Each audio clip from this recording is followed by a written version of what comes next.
This is a short video about the Japanese mending culture called Kintsugi. My name's Richard Pomeroy, and I have a little pottery called Richard Pomeroy Porcelain. Okay, so this is milliput. Super fine, white. It's wonderful stuff made in Cardiff for the plumbing industry, and then broadened out to include people who are mending porcelain. It dries absolutely white, very hard and totally watertight, and perfectly all right through the dishwasher and microwave. So it's tremendous stuff. It's a two-part putty, and you have to mix 2 equal parts for several minutes actually to get it to work properly. So I reckon those are about equal, and start mixing. Right, I think that's mixed up.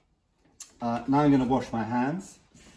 And keeping your hands clean during this whole process is absolutely essential. You don't want milliput going where milliput shouldn't go.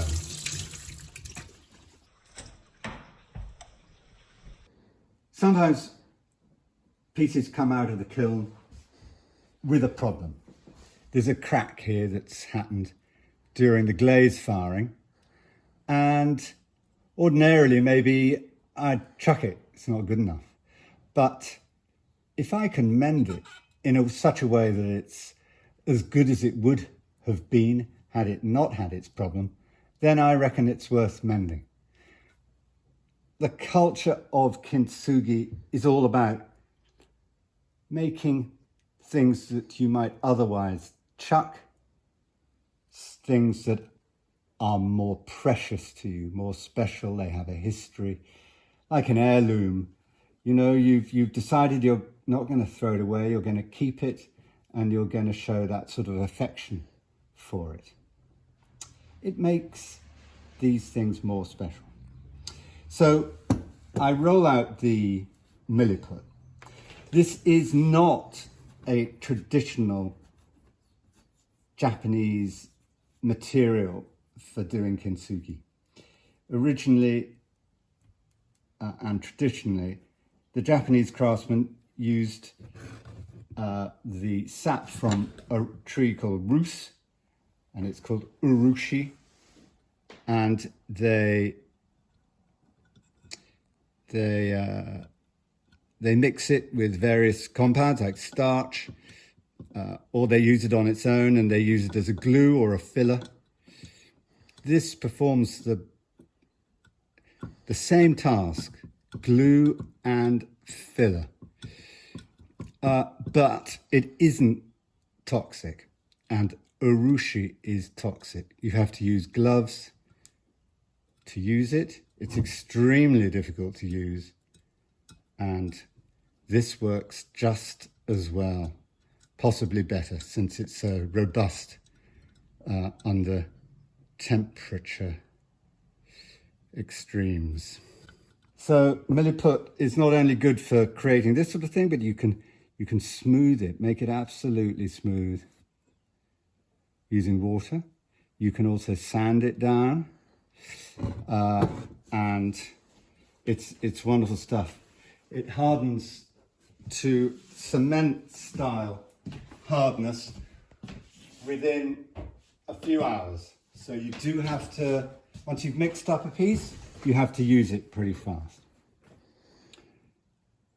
Then you make sure it's clean. There, so that I will leave to dry. This one you can see I did earlier. That's dry. I've left this kind of little bulge. Sometimes you can use the milliput to create a kind of gold a gold, you get a nice feeling of a lump of gold or a lovely vein of gold. Or you can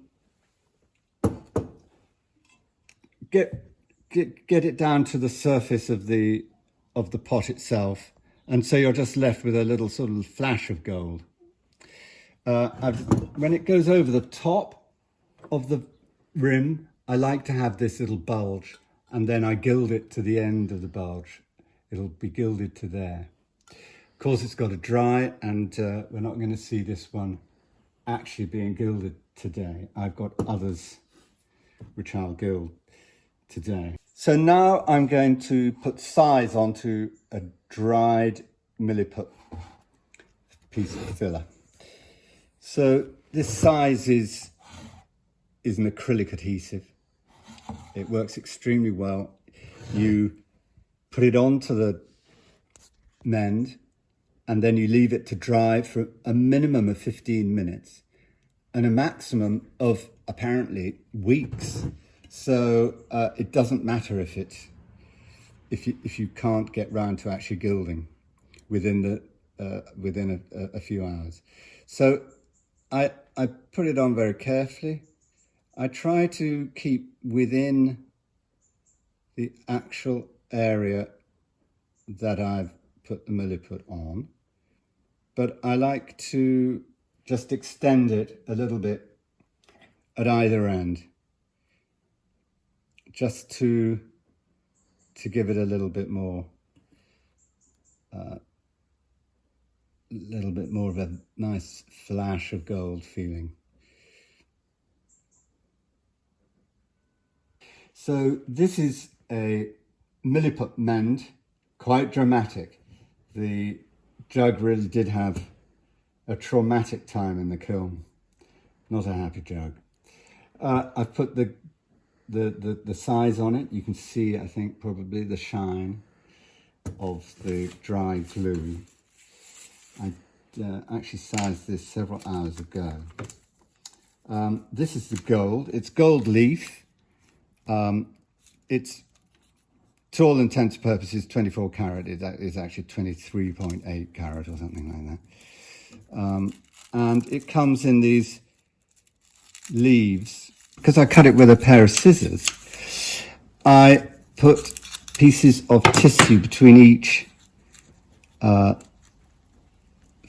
leaf so that I've got tissue or paper on both sides of the gold. So the first thing I do is cut a nice strip of gold leaf and simply apply it to the size.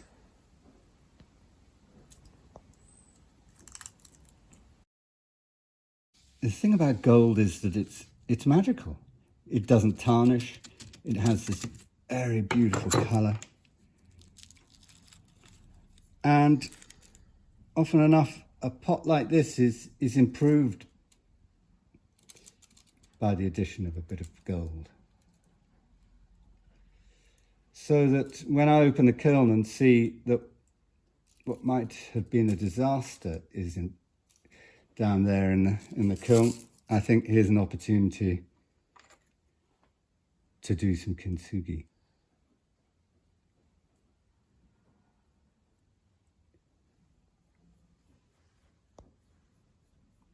So you brush away the excess, you keep the excess at the bottom, and you put that on the areas which you haven't reached with your first application of gold. I can see some little areas where I'll have to go back and resize, but it's beginning to look really nice. And then, as I said earlier, I like to go just over the edge. It looks a lot better. And then the gold almost behaves like paint, really.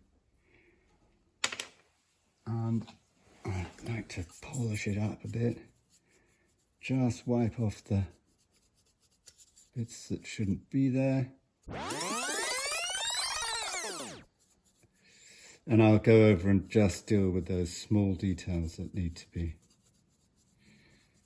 done to finish that off.